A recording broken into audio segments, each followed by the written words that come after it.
nakupenda sana mpenzi wangu. Nakupenda mno. 10/10. Wait a minute baby, this is Mambo membo. Poa. Bwana mimi na leo na maswali yangu. Matano tu.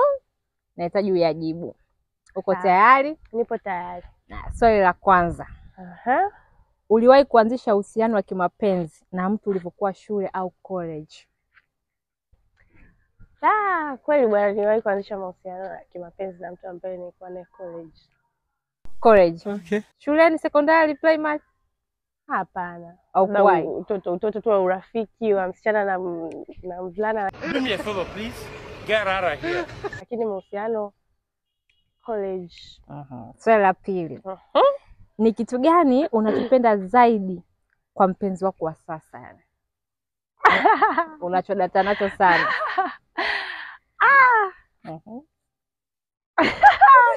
Shemele mpenzi wangu wa sasa.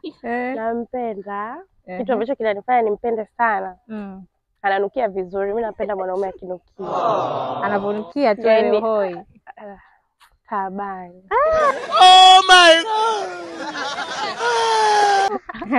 Naona nukia.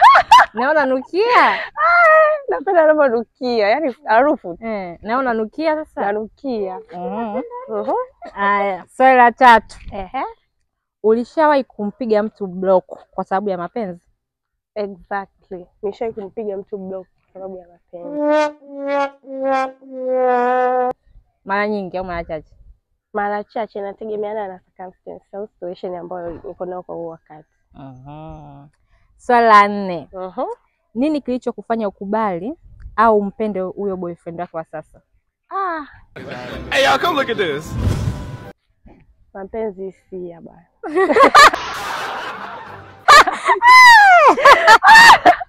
Wewe umempenda, kwa hiyo inabidi mimi nikubali kwa sababu tayari nilikuwa nishampenda. Kwa hiyo nikajikuta nimefanyaje? Hisia tu yani. Hisia. Hamna cha ziada. Hamna cha ziada. The blood of Jesus. Swali la 5 la mwisho. Ukipewa nafasi ya kumwambia kitu kimoja cha moyo wako sasa hivi huyo mpenzi wako, ungependa umwambie nini? Jamani, nakupenda sana mpenzi wangu. Nakupenda mno. Wait a minute baby, this is not a love song. No. 10/10. Sampompa nazo. Anazo. We. Tajiri, kapoa. Ana baya.